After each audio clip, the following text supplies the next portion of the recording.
पिय संग रंग भरी कारी कलोले, पिय संग रंग भरी कारी कलोले।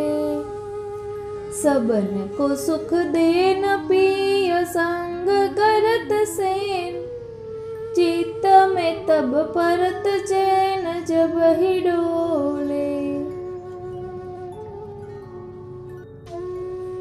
अति ही विख्यात सब बात इनके हाथ, नाम लेत ही कृपा करिय तोले। दरस कर परस कर ध्यान हिया में धरे, सदा व्रजनाथ इन संग डोले। अति ही सुख करन दुख सबन के हरन, यही लीनो परान दे झुकोले। ऐसी श्री यमुने जान तुम करो गुणगान, रसिक प्रीतम पाय नग अमोले। रसिक प्रीतम पाय नग अमोले। सर्वे वैष्णवोने मारा जय श्री कृष्ण। सर्वे वैष्णवोने मारा जय श्री कृष्ण। आरती राधिका रमण की भक्ति मार्ग का विरहात्मक स्वरूप આપણે જોઈ રહ્યા છીએ। તેમાં આપણે જોઈશું હવેલી પરંપરામાં આરતી તેમજ વર્ષોત્સવમાં આરતીની ભાવભાવના। હવે આ પુસ્તક વિરામ તરફ જઈ રહ્યું છે, એટલે બને એટલું આપણે હવે સાથે લેવાનો પ્રયત્ન કરીશું। પુષ્ટિ માર્ગ એ પરંપરાનો માર્ગ છે અને પુષ્ટિ માર્ગની પરંપરાઓમાં ઠેક ઠેકાણે સુંદર કળાઓ જોવા મળે છે, જેમાંની કેટલીક કળાઓ પુષ્ટિ માર્ગ દ્વારા જોડવાયેલી છે। આરતી ભારતમાં પ્રાચીન સમયથી આરતીના થાળને સુંદર રીતે સજાવવાની પ્રથા ચાલી આવતી હતી, જેનો પુષ્ટિ માર્ગીય મુખ્ય મંદિરોમાં અવશ્ય અંગ તરીકે સમાવેશ કરવામાં આવ્યો છે। આ પરંપરા અંતર્ગત આરતીના થાળને મોતી, રંગ, જરી આદિથી સુંદર ભાત પાડી સજાવવામાં આવે છે। દરેક ઉત્સવ મનોરથનો હાટ ઉપસી આવે તેવી વિશિષ્ટ ભાતોનું ચિત્રણ થાળમાં કરવામાં આવે છે। પુષ્ટિ માર્ગની છત્રછાયામાં આ પરંપરા સુંદર રીતે સચવાયેલી રહી છે। ગોસ્વામી હવેલી સ્થાને આ પરંપરાનું આગ્રહપૂર્વક પાલન કરવામાં આવેલ છે। સૌજન્ય હવેલી પરંપરા।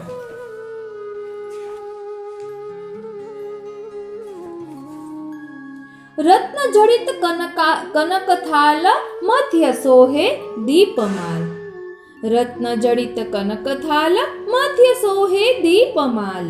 अगर आदि चंदन सो अति सुगंध मिलाई। घनन घनन घंटा घोर जनन जनन झालर झकोर। तत थई बोलत व्रज की नार सुहाई। तनन तनन तान मान लेत युवती सुख निधान। गोपी सब गावत है मंगल बधाई। चतुर्भुज प्रभु गिरिधरन लाल। आरती बनी रसाल। तन मन धन वारत है यशोमती नंदराय। श्री चतुर्भुजदास जी मंगला आरती નું વર્ણન કરે છે કે રત્ન જડિત સુવર્ણ થાળમાં વચ્ચે જે દીપમાલ છે તેમાં અગર ચંદન ઇત્યાદિ સુગંધી પદાર્થો મેળવીને પ્રગટાવી છે। ઘનન ઘનન ઘંટા ના અવાજ સાથે જનન જનન ઝાલર વાગે છે અને સુંદર વ્રજનારીઓ તત થઈ બોલી નૃત્ય કરી રહ્યા છે। તનન તનન તાન સાથે વિવિધ રાગો અને સુંદર સ્વરમાં ગોપી વૃંદ પ્રભુનું મંગળગાન કરી રહ્યા છે। શ્રી ગિરધર પ્રભુની આ આરતી અત્યંત પ્રેમ રસથી એટલી તરબોળ છે કે શ્રી યશોદાજી અને શ્રી નંદરાયજી તન મન અને ધનથી બલિહારી છે। આરતી એટલે સેવા ધર્મનો દાસ્ય ભાવ। આરતી એટલે સેવા ધર્મનો દાસ્ય ભાવ. આ પુસ્તકમાં સમાવિષ્ટ કેટલીક આરતીઓના આલેખનાર પરમ ભક્ત યમુનાબહેન લલિતકુમાર પારેખને ભાવાંજલિ અર્પણ કરતા ધન્યતા અનુભવું છું. પરમ ભક્ત યમુનાબહેને લગભગ 100 જેટલી આરતીઓ લગભગ 1.5 માસમાં જ આલેખી હતી અને પ્રણાલિકાને ધ્યાનમાં રાખી વિવિધ રંગોથી શૃંગારી હતી.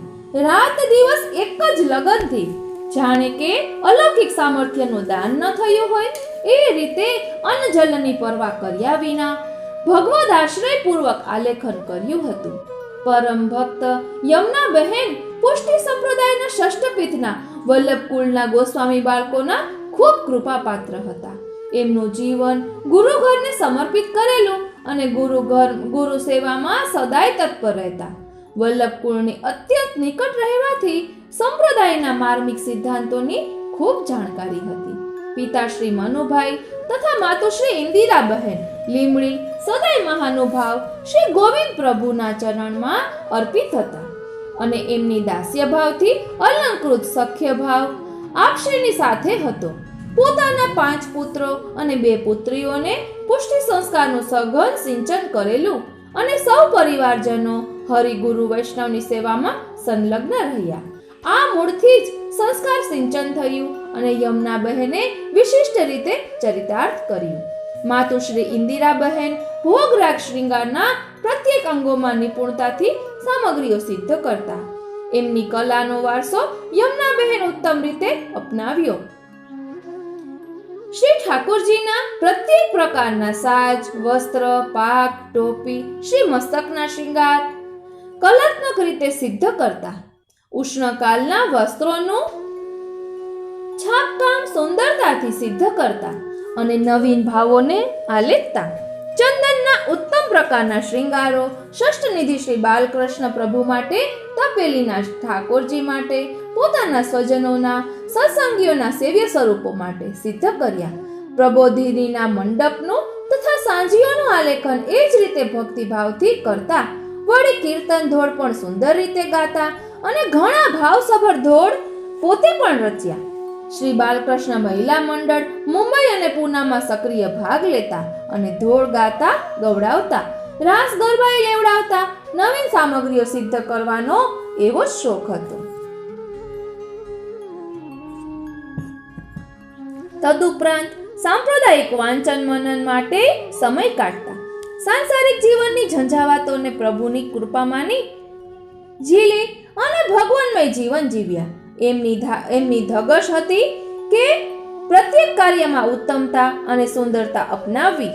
કહેતા કે શ્રી ગોવિંદ પ્રભુ તથા આપશ્રીના પરિવારની કૃપા થકી જ કાર્ય કરવાનું સામર્થ્ય મળ્યું.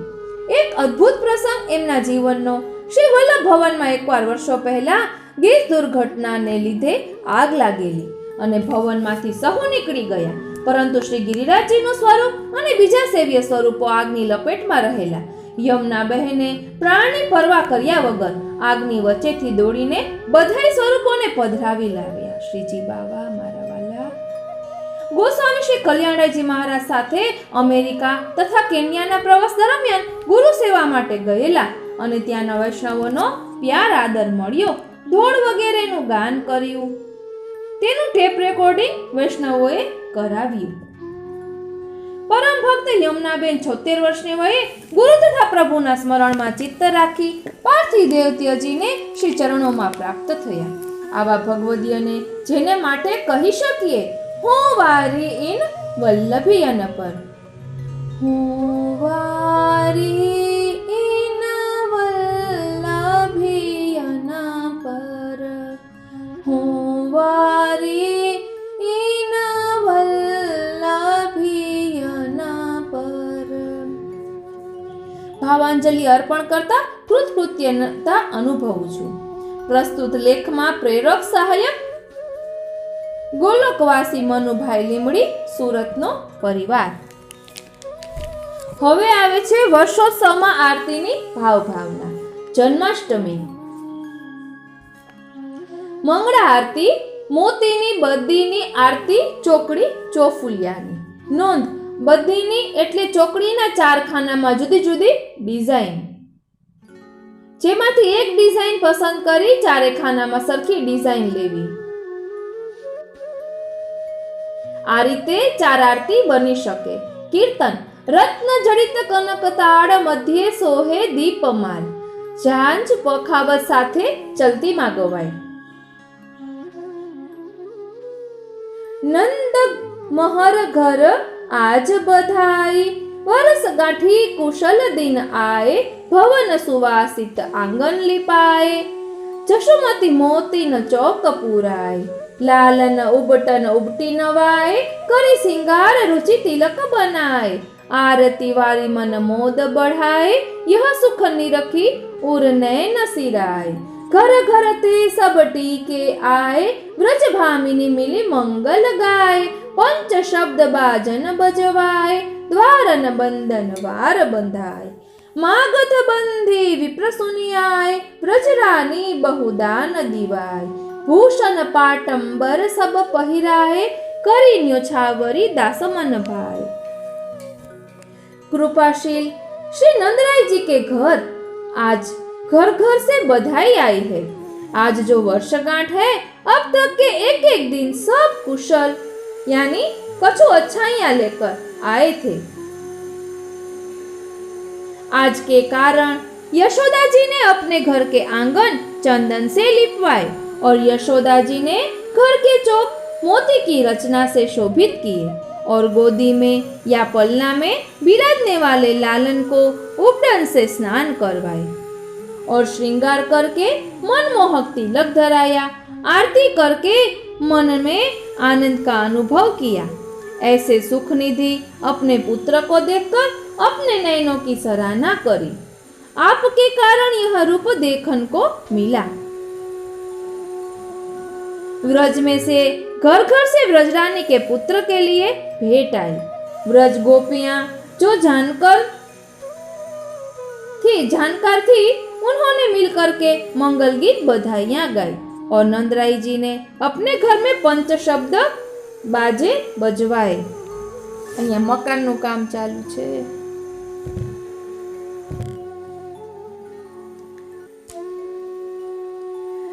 બેકગ્રાઉન્ડમાં થોડોક અવાજ આવે છે તે માટે ક્ષમા ચાહું છું, પરંતુ બાજુના મકાનમાં કામ ચાલુ છે. અને આ પુસ્તક બીજા વૈષ્ણવનું છે, તો એમના ઠાકોરજીનો પરમ દિવસે પાટોત્સવ છે, એટલે એમ થાય કે એમને પધરાવાઈ જાય તો સારું, કેમ કે એમને પણ જોઈતું હોય. ઠાકોરજી એ વૈષ્ણવના બધા જ અલૌકિક મનોરથ પૂર્ણ કરે કે એમના કારણે આપણને આવું સુંદર આરતીની ભાવના જાણવા મળી.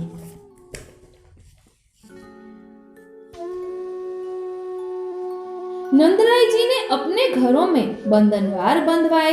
यह सब सुनकर मागध, बंदीजन और अन्य ब्राह्मण वहां पधारे. व्रजरानी तो अपने पुत्र के जन्मदिन वाले शुभ कर्म में संलग्न थी, अतः आज्ञा देकर सभी को दान दिलवाया, जिसमें गहने, रेशमी वस्त्र दिलवाए.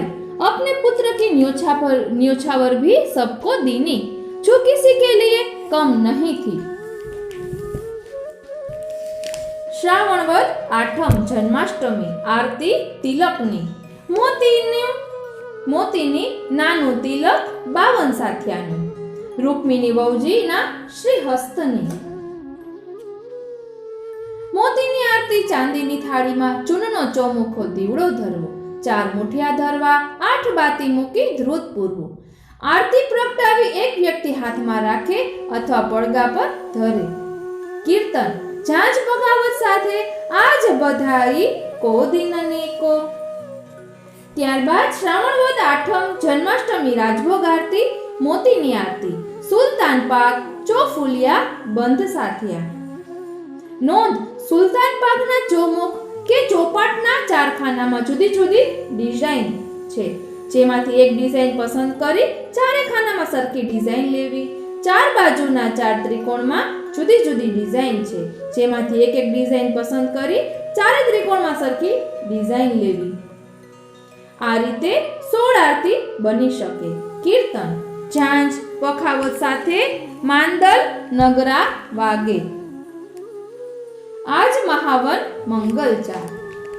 શ્રાવણ વદ 8 જન્માષ્ટમી संध्या आरती मोतीनी थाळनी आरती मोटा दोरानी। नोंध, 4 खूणा 9 खंडमांथी एक पसंद करी अलग अलग आरती बनी शके। कीर्तन झांझ पखावत साथे। हेरी हे भैया हो आज नंद राय के आनंद भयो। हेरी हे ओ भैया हो आज नंद राय के आनंद भयो। शयन आरती ઉપર મુજબની કીર્તન ઝાંઝ પખાવજ 9 વાગે। सब मिली आओ मंगल गाओ। श्रावण वद अष्टमी जन्माष्टमी छठीनी आरती मोतीनी आरती भीतरमा। कीर्तन महाभोगनी आरतीना समये भीतर टकोरा थाय त्यारे। मेरे ललना हो या मुख ऊपर वारी। श्रावण वद नोम नंद महोत्सव पल्लानी आरती मोतीनी आरती मोटा पल्लानी दीवड़ा धरी करवी। कीर्तन झांझ पखावत साथे तिहारो घर सुबस बसो। आरती पछी न्योछावर करी कीर्तनियाने आपवी। झूलवे सुत को महरी पलना कर लिए नवनीत। नैनन अंजन गाल मिसी बिंदु का तन ओढ़े पटपीत। बेन देखत मंद हसत है कबहु होत भयभीत। दे करतार नचावत गोपा गावत मधुरे गीत। राई लौन उतारती वारती है होत सकल अंग प्रीत। पूरन ब्रह्म गोकुल में झूले परमानंद पुनीत। श्री यशोदा जी अपने पुत्र प्रिय नवनीत लाल को पलना झूला रही है। सुभग श्रृंगार में नेत्रों में अंजन कपोलों पर श्याम बिंदी और पीला ऊपर न धराया है। यशोदा जी की बातों को सुनकर कभी मंदहास करते हैं कभी भयभीत होते हैं। ऐसी दशा में गोपीजन कभी हाथ से ताली देकर नाचने का प्रयास करती है और कभी मधुर गीत गाती है। कभी गोपीजन रायलोन उतारती है और नजर उतारने की बाती वारती है। फिर तो उन गोपियों की नवनीत लाल के अंग अंग में प्रीति हो जाती है। परमानंद दास जी कहते हैं, ऐसा क्यों न हो, गोकुल में पूर्ण ब्रह्म पलना जो झूल रहे हैं।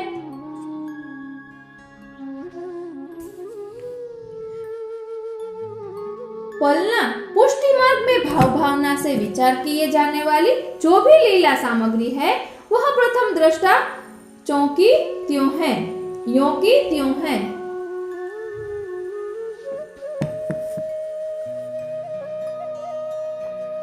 उसमें इधर उधर सोचने का कोई कारण नहीं है। जैसे कि श्री ठाकुर जी के यहाँ पलना यह पलना ही है, परंतु रास पंचाध्याय में श्री कृष्ण के अंतर्ध्यान होने पर उन्हें खोजने के लिए जो लीला करी गई उसमें एक गोपी यशोदा बनी और एक गोपी कृष्ण बनी।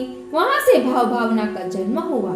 पुष्टि मार्ग की पूरी भाव भावना रास पंचाध्याय और भ्रमर गीत से जन्मी है। जब एक गोपी यशोदा बनी और दूसरी गोपी कृष्ण बनी तो यह पलना और पलना में गादी, और दूसरी गोपी कृष्ण बनी तो यह पलना और पलना में गादी यशोदा जी के भाव रूप हुआ। अतः गादी को यशोदा जी की गोदी कहते हैं। गादी के पास के जो तकिया है वह भी श्री यशोदा जी के अंग कांति रूप दोनों जंघा हैं। पलना झूलने की पद्धति में जो डोरी है वह श्री यशोदा जी की नीवी एटले के लहंगा की रस्सी है।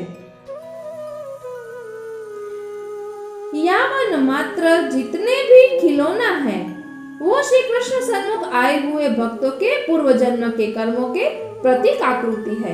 ध्यान आपजो, श्री कृष्ण सन्मुख आए हुए भक्तों के पूर्व जन्म के कर्मों के प्रतीक आकृति है। એટલે खिलौना छे तेनी भावना कही। उनसे भगवान खेलते हैं, रमण करते हैं। पलना के चारों खंभा चारों श्रुति हैं। ये खंभा जिस आधार में लगे हुए हैं वे लौकिक और वैदिक धर्म के प्रकार हैं। ये दोनों प्रकार जिसमें 4 डांडी लगी हुई है, वो जो बीच की लकड़ी में स्थित है वह स्थायी भगवत धर्म है। उसके ऊपर जो कलश है, सारस्वत कल्प, द्वापर और श्री महाप्रभु जी के समय जो प्रभु श्री नाथ जी प्रगटे हैं, इनके भक्तों के हृदय कलश सर्वोपरि है, क्योंकि यह भावना रास पंचाध्याय को मुख्य आधार मानकर कही गई है।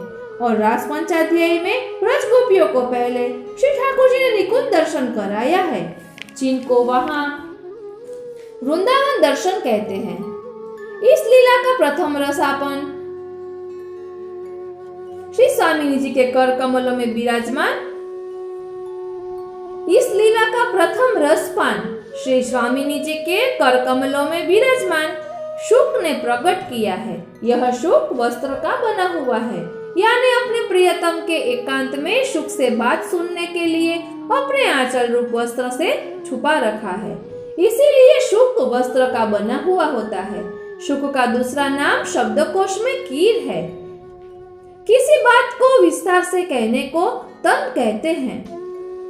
इस शुक ने निकुंज में विराजमान श्री कृष्ण के लीला गुणगान जो स्वामी जी को विस्तार पूर्वक कहे थे, वह कीर्तन कहलाता है। वाह मारा वाला, कीर बराबर शुक અને તન બરાબર વિસ્તાર પૂર્વક વર્ણન। जो અહીં कीर्तन भाव समझाव्यो छे, ध्यान आपजो। शुक का दूसरा नाम शब्दकोश में कीर है। किसी बात को विस्तार से कहने को तन कहते हैं। इस शुक ने निकुंज में विराजमान श्री कृष्ण के लीला गुणगान जो श्री स्वामी जी को विस्तार पूर्वक कहे थे, वह कीर्तन कहलाता है। कीर यानी शुक और तन यानी विस्तार पूर्वक वर्णन। जो बात श्रीमद् भागवत में भी हमें नहीं मिल पाती है, वह बात कीर्तन में मिलती है। यह रास पंचाध्यायी लीला जब नंदालय में प्रकट होकर के आती है, तो पलना में इस महात्म्य की आरती होती है। महात्म्य यानी निकुंज रहस्य साक्षात नंदालय में दिखाई दिया। पलना में विराजमान श्री कृष्ण जी की आरती स्वीकार करना सहज सरल प्रसंग है। बाकी यह निकुंज रहस्य की आरती है। ये चक्षुश्रवा प्रिय को पलना ललना जो झुलावत, ललना रास की गोपियों के लिए है।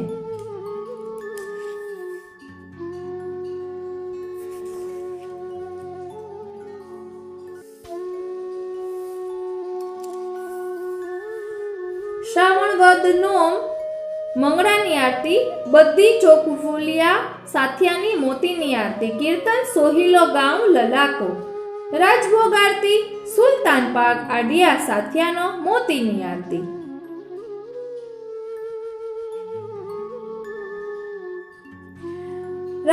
શ્રાવણ વદ દસમ રાજભોગની આરતી, ઝુંઝુનાની આરતી મોતીની।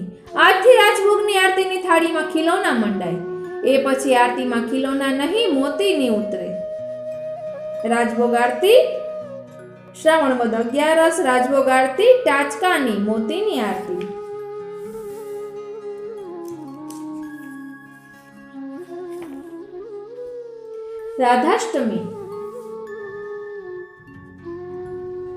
राधाष्टमी आज जन्मदिन राधे को है।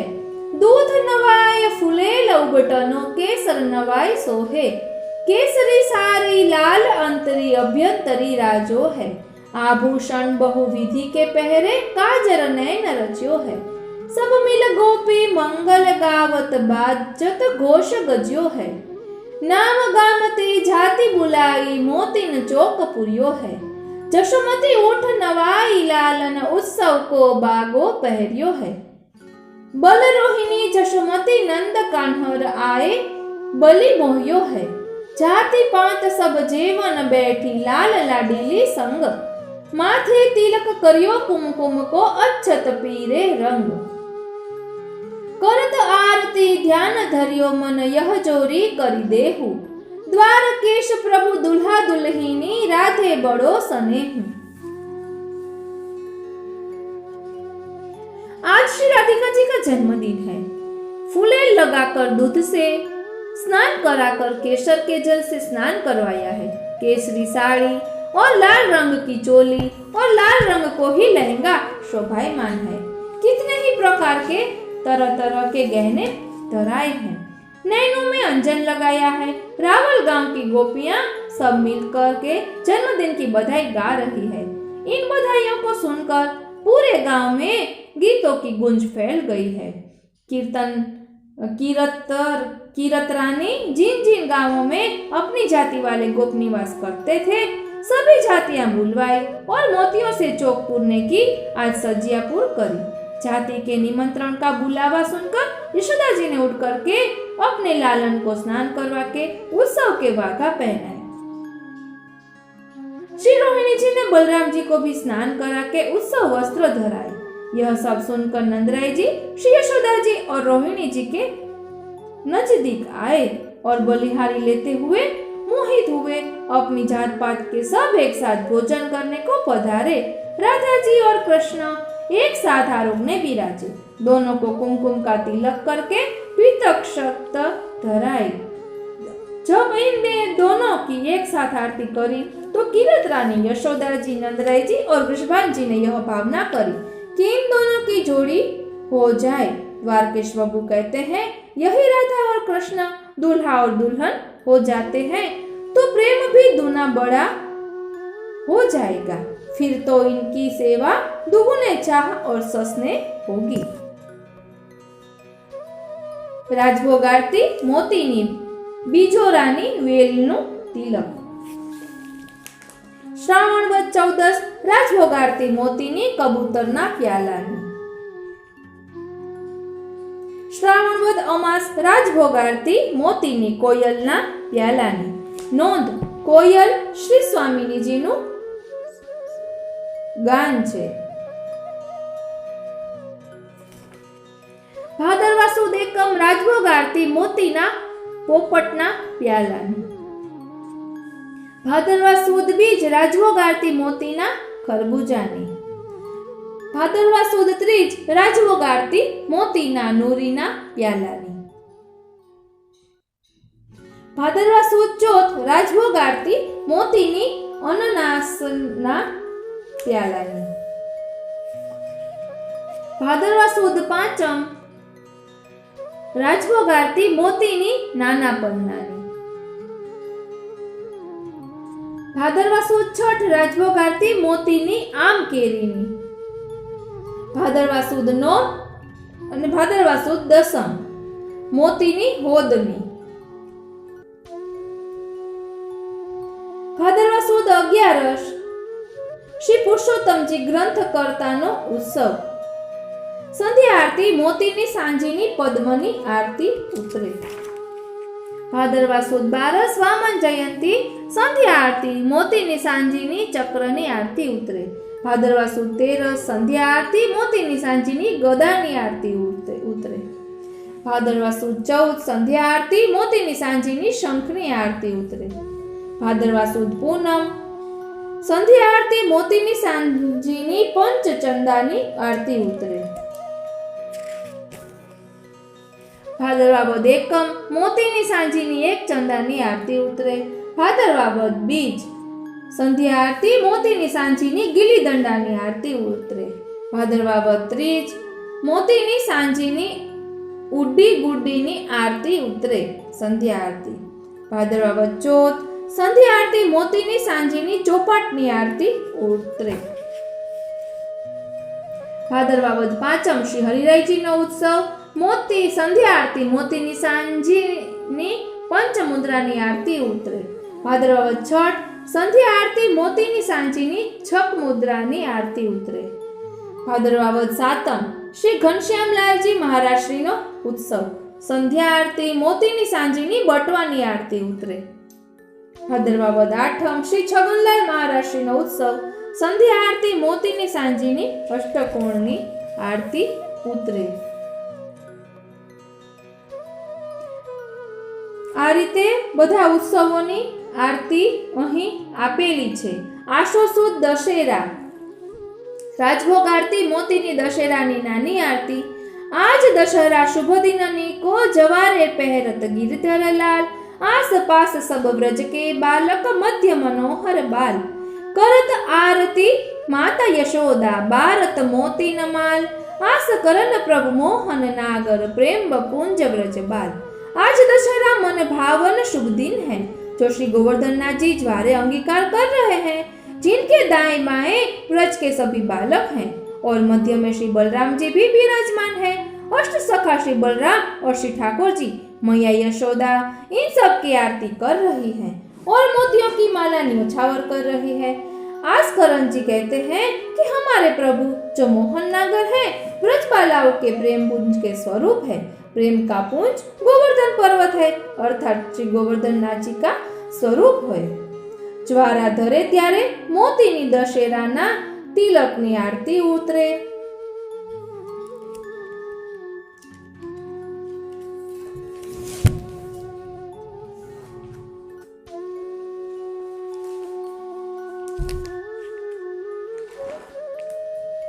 ત્યારબાદ શરદની આરતી।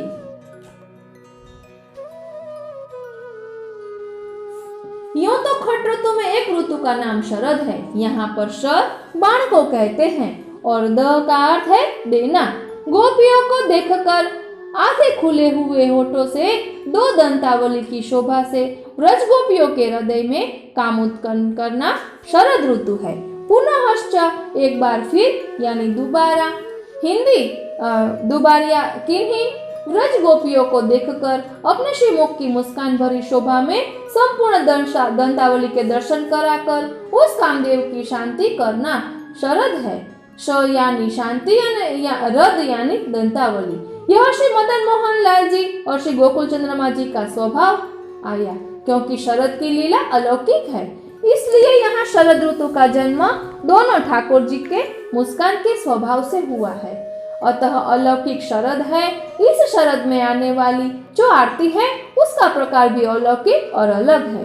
जैसे कि चिकनाई को स्नेह कहते हैं, स्नेह घी को कहते हैं, तो दिव्य स्नेह में अग्नि संबंध होना यह कुछ अलौकिक ही है, क्योंकि स्नेह तो मिलन में पैदा होता है, यहाँ तो स्नेह में वियोग पैदा हो रहा है। यह वियोग अग्नि के रूप में हुआ है, इसको हर कोई स्पर्श नहीं कर सकता। स्नेहवान ज्वलते अनिसम, जिसको स्नेह होता है वह रात दिन जलता रहता है। यही आरती की बाती है। इस अलौकिक शरद में आरती की रचना में पक्षियों के दर्शन कराए गए हैं। यहाँ पर प्रतीकात्मक अर्थ है। पक्षियों का अर्थ है स्वभाव पक्ष, जो जिधर का पक्ष लेता है वह उधर का पक्षी हुआ। इसी तरह आरती में पक्षियों का आशय समझना है।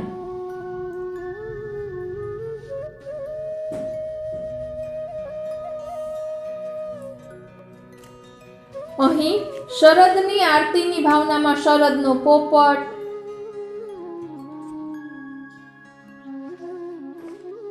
બધા પક્ષીઓની ભાવના પણ આપેલી છે, તે આપણે અલગથી આવતા પાઠમાં લઈએ, એટલે કોઈને અલગથી પણ સમજવું હોય તો સમજી શકાય। એટલે આવતા પાઠમાં આપણે શરદની આરતી લઈશું।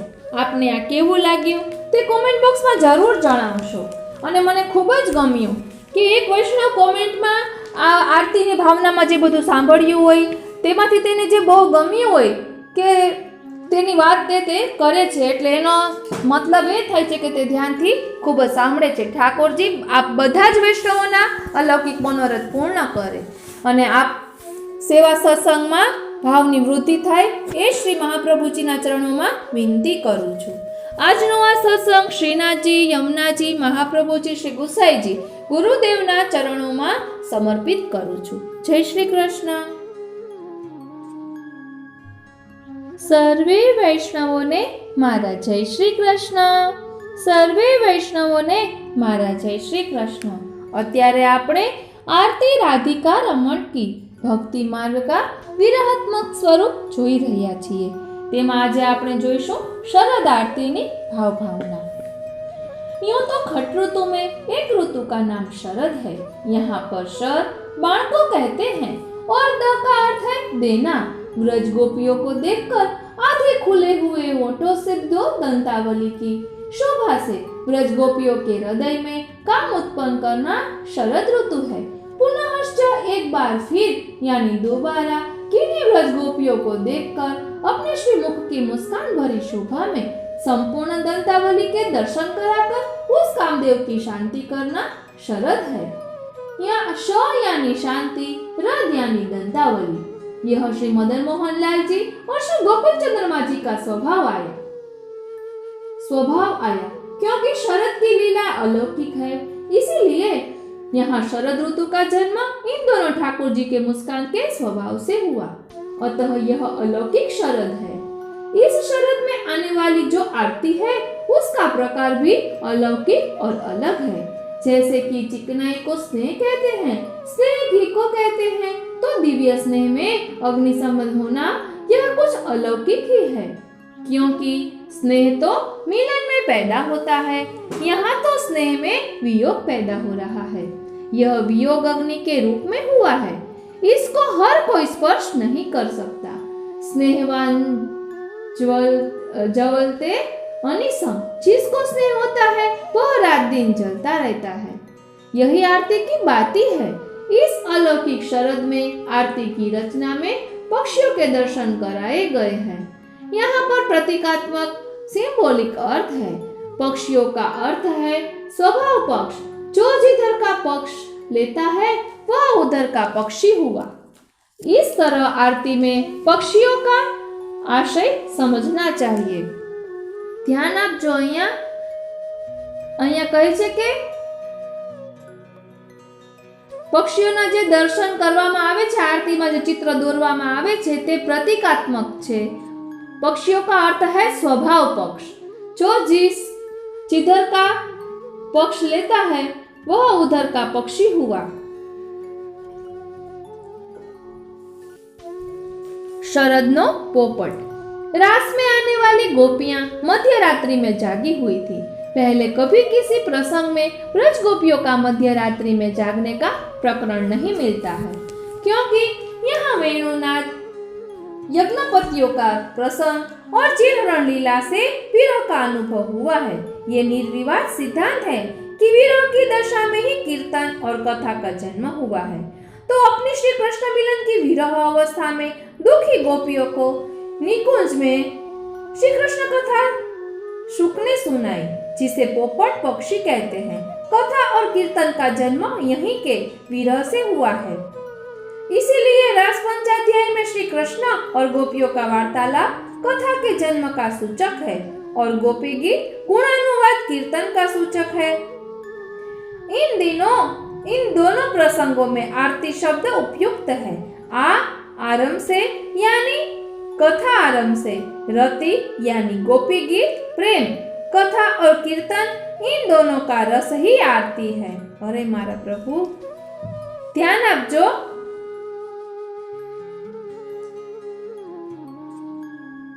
ध्यान आपजो, आरती शब्द उपयुक्त है। यानी आरंभ से यानी कथा आरंभ से, रति यानी गोपी गीत प्रेम, कथा और कीर्तन, इन दोनों का रस ही आरती है, क्योंकि जीवन रूपी कपास में कथा और कीर्तन ही स्नेह होता है, तभी उसमें विरह ज्योति प्रकट होती है। इसका मुख्य पक्षी पोपट है। इसका शारीरिक रंग भक्ति मार्गीय हरा है। इसके गले में श्याम रेखा है। यह श्याम रेखा तुलसी जी के सेवक होने का प्रतीक है। श्री जी बाबा, तुलसी का एक नाम श्यामा भी है। इसके मुंह का रंग अरुण है। इस अरुण रंग की मालिक श्री यमुना जी है। इस पोपट ने कथा और कीर्तन की दीक्षा श्री यमुना जी से ली है। श्री यमुना जी ने इसको एक ही रस समझाया है। श्री कृष्ण के आगे राधा का गुणगान और कीर्तन करो, वैसा करो जिससे उनका विरह दूर हो। इसी कारण से आरती में पोपट पक्षी की प्रधानता है। ત્યારબાદ છે આસો સુદ 12 મોરતીની શરદની નૂરીની આરતી ઉતરે।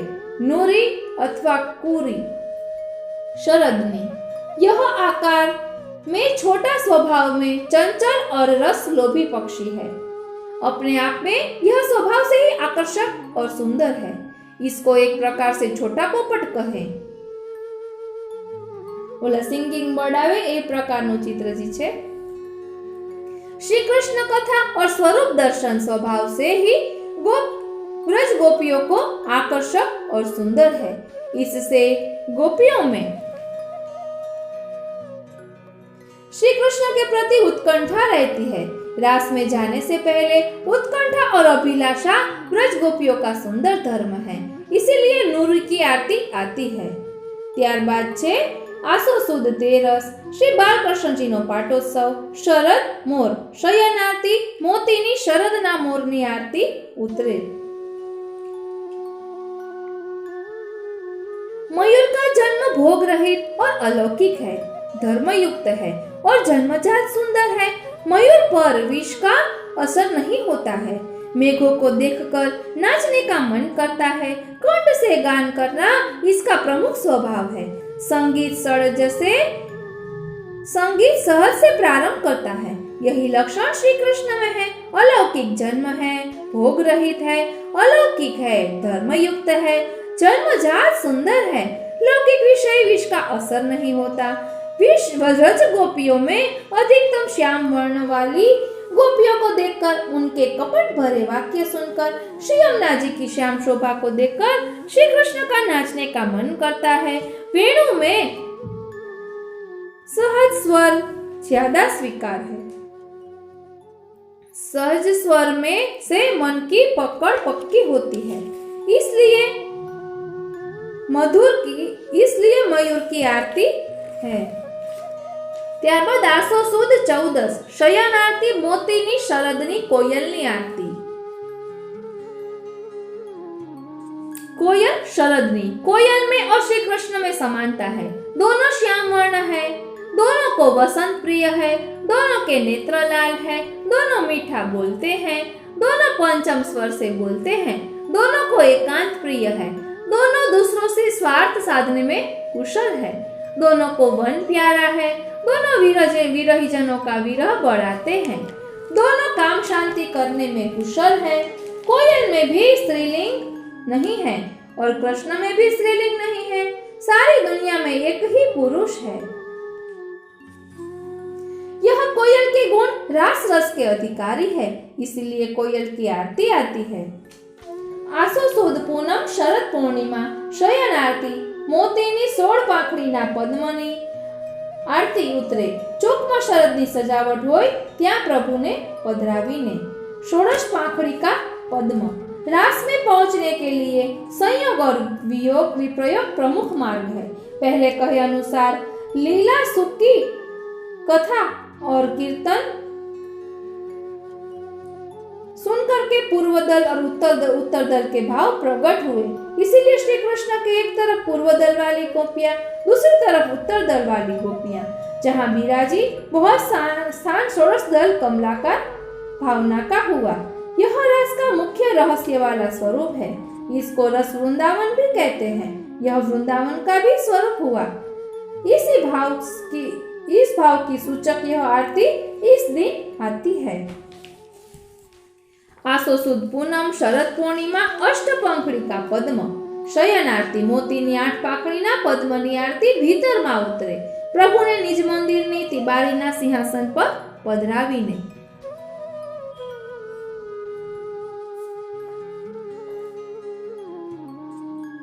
अष्टपंखड़ी का पद्म। वेणुनाथ के समय पर रास में आने के लिए श्री स्वामिनी जी के अष्ट सखियों ने वेणुनाथ सुना था, जो घर का कामकाज छोड़कर आई थी। रास में श्री स्वामिनी जी सहित अष्ट सखियों का युद्ध प्रमुख है।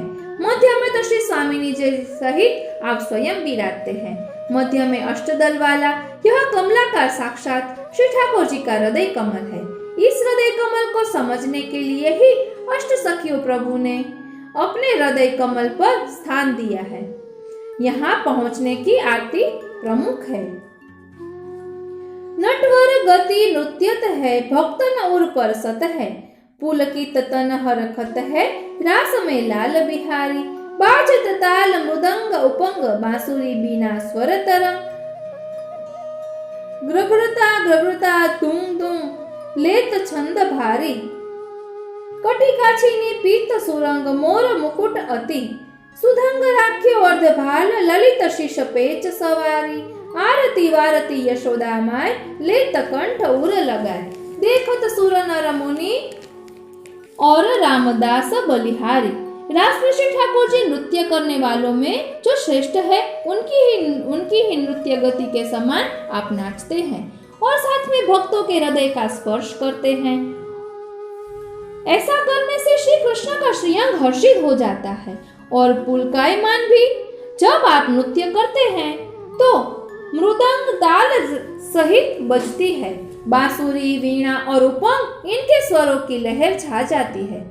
नृत्य के बोलों में गड़गड़ता गड़गड़ता धूम तुम की ध्वनि में संगीत के छंद वजनदार हो जाते हैं।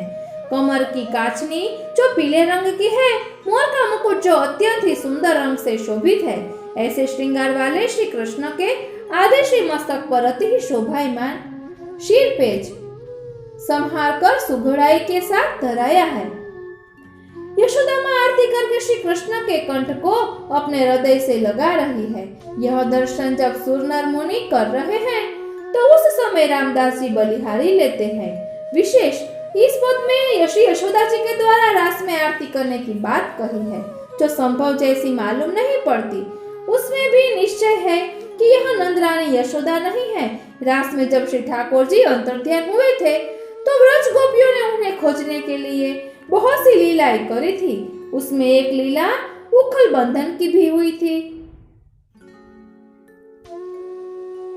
बद्धन्याय रुजा स्त्रजा काचितन्वी तत्र उलूखल। श्रीमद् भागवत दशम स्कंद 30वां अध्याय 23वां श्लोक। एक गोपी यशोदा बनी, एक गोपी कृष्ण बनी और कृष्ण बनी हुई गोपी को यशोदा बनी हुई गोपी ने उखल से बांधा।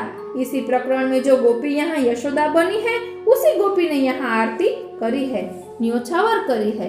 रामदास इसी यशोदा की आरती पर बलिहारी हैं।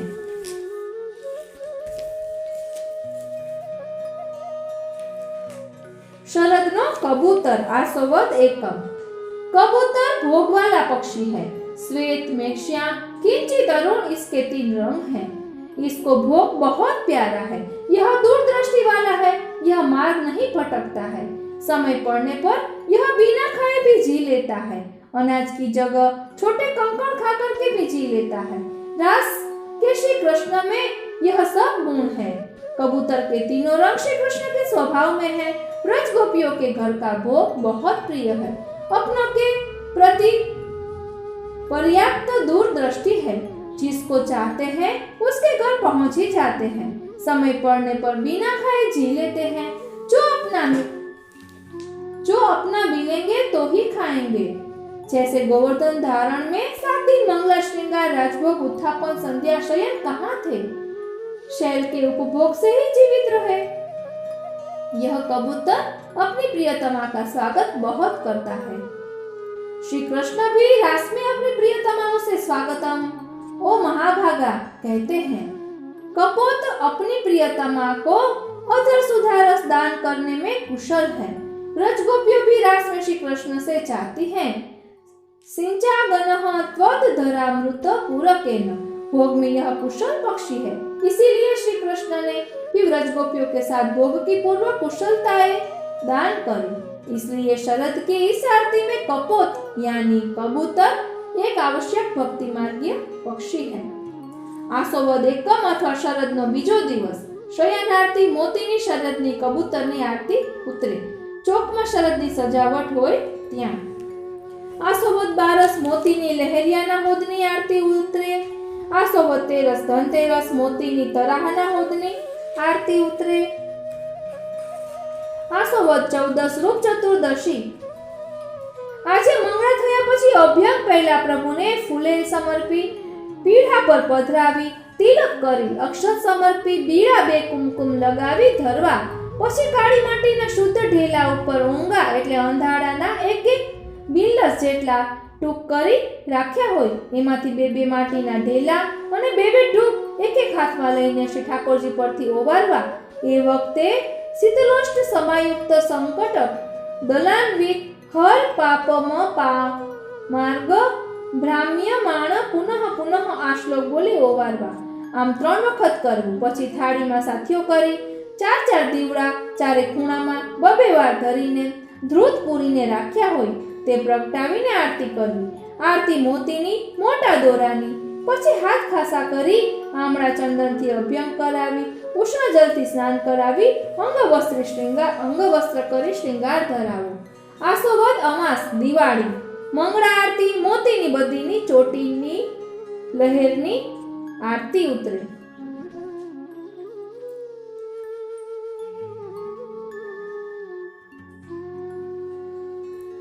આશોવદ અમાસ દિવાળી, રાજભોગ આરતી, મોતીની સુલતાન પાગ ખુલ્લા સાથિયાની કરવી. દીપાવલી, દીપમાલિકા. કહું કંચ ચુનરી સિતારદાર, સોઈ નભ અંગ આભા, સહસ પ્રકાશ પુંજધારી. મને ગન ભૂષણ સો दीपक जगी है, ज्योति मोती नकी भाव, महतावा उन हारी है. फूलझारी हासी में निवारु महामोहनी को, कुंज के पुंज चख चौंध विस्तारी है. और ठोर दीपक की ज्योत ते दीवारी होत, नागर विहार की दीवारी नित्य प्यारी है.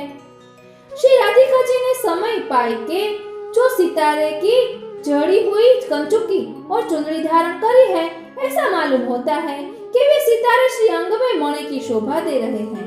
उन सितारों की झलक ऐसी शोभित है मानो मणि की शोभा दे रहे हैं.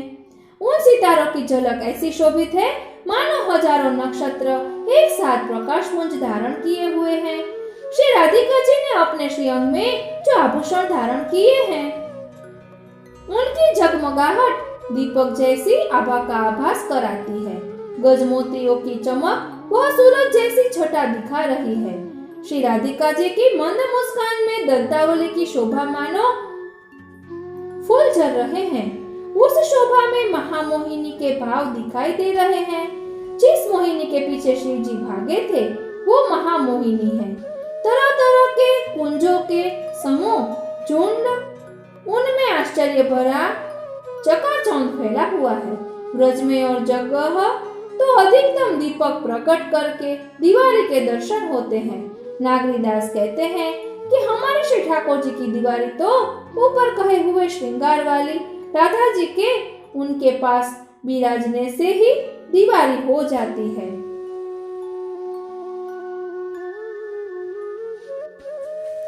दीपमालिका, मोतीनी सुल्तान पाक खुला સાથિયાની करवी. दीपमालिका.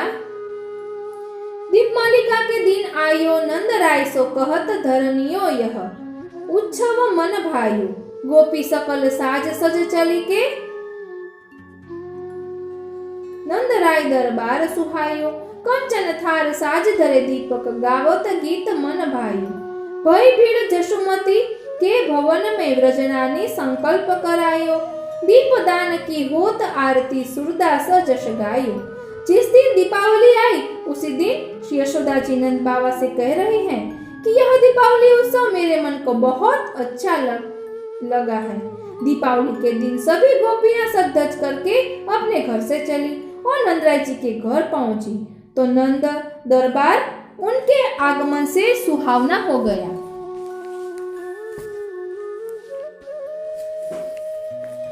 सोने के थालों में दीपक सजा करके रखे गए और जिस गोपी के अपने मन में जो गीत अच्छा लगा उसने उसी को गाया. उस दिवाली के समय पर यशोदा जी के भवन में जो गोपियों की भीड़ एकत्रित हुई तो यशोदा जी ने वह भीड़ की उपस्थिति में संकल्प करवाया और दीपदान की जब आरती होने लगी तो उस शोभा का सुयश सूरदास जी ने गाया. હવે આવે છે હટરી.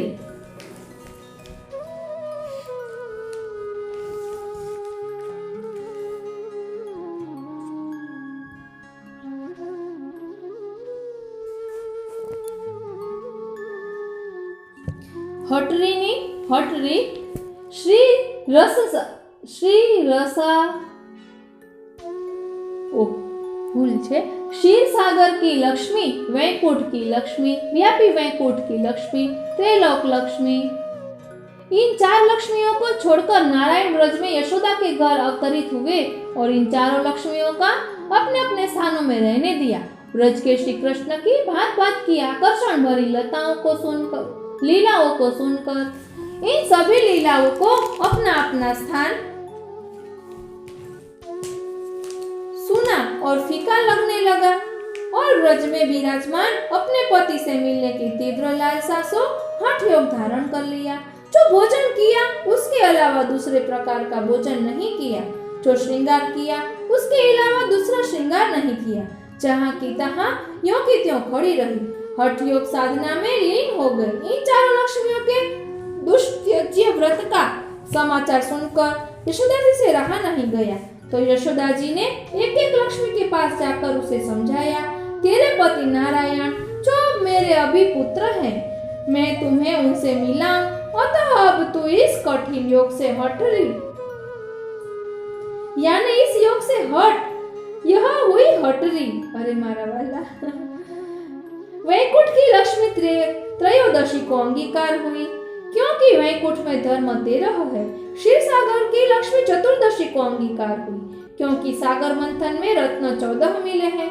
अमावस को व्यापी वैकुंठ की लक्ष्मी अंगीकार हुई, क्योंकि व्यापी वैकुंठ में चंद्र सूर्य का प्रकाश नहीं होता।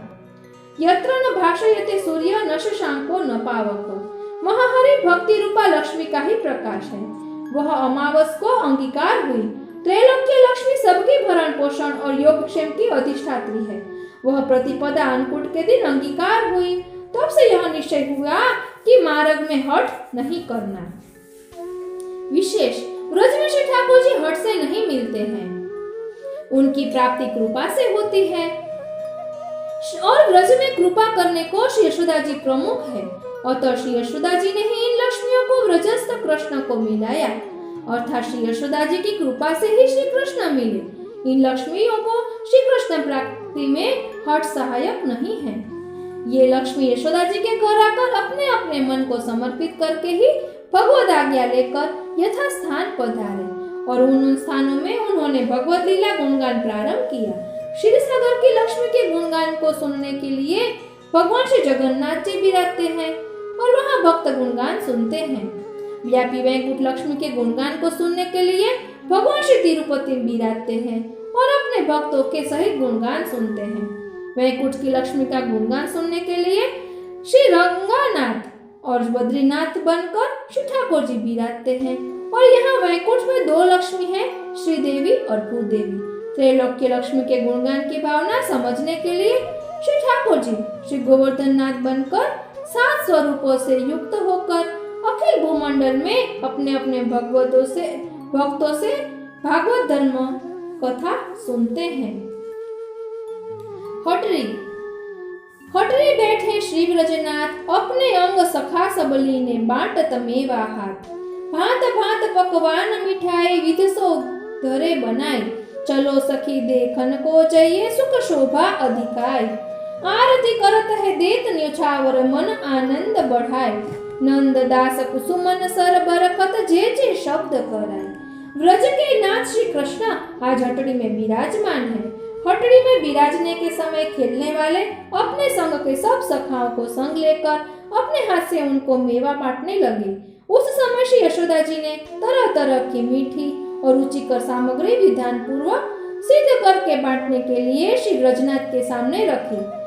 अपने अपने घरों में गोपियां यह समाचार सुनकर आपस में कहने लगी, हमारे प्यारे श्री कृष्ण की शोभा बहुत अधिक है। हे सखी, चलो देखने चले। वहां जाकर देखा तो श्री यशोदा जी आरती कर रही हैं, और जब न्योछावर दे रही हैं तो उनके मन का आनंद कुछ ज्यादा ही बढ़ गया। उस आनंद को देखकर देवता ऊपर से फूल बरसा रहे हैं और नंददास जी जय जयकार कर रहे हैं। नंददास जी की जय जयकार और देवताओं के बरसाए हुए फूल दर्शन करने वालों के मन में आनंद बढ़ाने वाला है। हटड़ीना बंगलाમાં आरती मोतीनी 9 ચોકિયાની આરતી, ચૂનના દીવડાની મુઠિયા 4 ઓવારી કરવી, આરતીની થાળીમાં કુમકુમ અક્ષતની કટોરી મૂકી આરતી કરવી, શયા મંદિરમાં ભીતર આરતી મોતીની ચોપટની। ત્યારબાદ આવે છે કારતક સુદેક અન્નકૂટ ઉત્સવ, તેની ભાવના આપણે આવતા પાઠમાં જોઈશું। આપને આ કેવું લાગ્યું તે કોમેન્ટ બોક્સમાં જરૂર જણાવશો, અને જો આપને ગમ્યું હોય તો બીજા વૈષ્ણવોને શેર કરશો, કારણ કે આ હટરીની ભાવના આવું સુંદર ભાવ તો આપણને ખબર પણ ન હોય। એટલે મને તો ખબર ન હતી, એટલે કહું છું કે બને એટલા વૈષ્ણવોને શેર કરશો કે જેના કારણે ભાવની વૃદ્ધિ થાય. જય શ્રી કૃષ્ણ.